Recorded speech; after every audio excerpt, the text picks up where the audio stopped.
BRICS has attracted a lot of interest and attention in the global south, but it has raised a lot of concerns across Atlantic as well.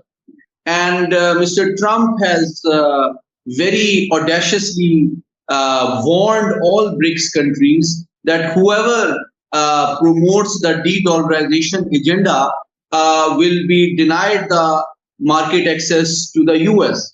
So what's your perspective on that? Do you think India can play a major role in BRICS and shaping of a multipolar world and still maintain a close strategic partnership with the US under Trump administration? President Trump, when he was first asked about BRICS, he didn't know anything about BRICS.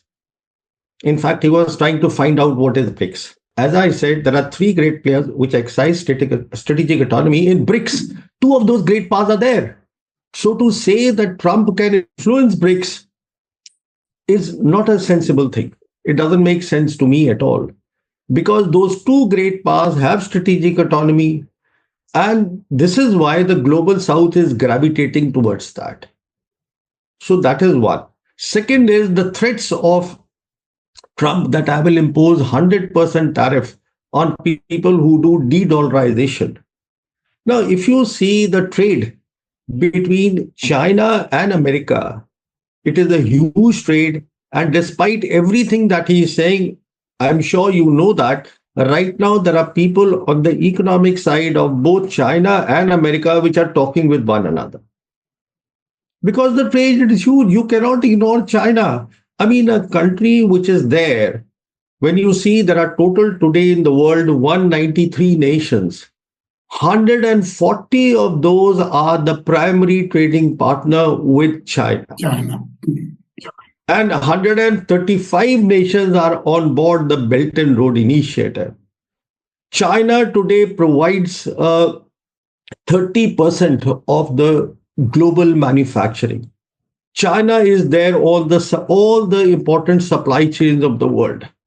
And if I may add, Chinese Foreign Minister Wang Yi recently at the Munich Security Conference, he said that while the GDP growth of China is 5%, it is still contributing 30% to the global economy. So the point I'm making is very simple, that countries like India and US, it will be their loss.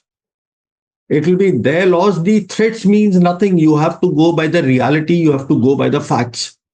I see no way that the BRICS momentum will stop with or without India. Now, if India is there in BRICS, which it is as a founding member of BRICS, then it helps. Why it helps is because India is a global south nation. India has a huge market. And if it can work in a win-win way, then BRICS can help us and it can help BRIC stabilize.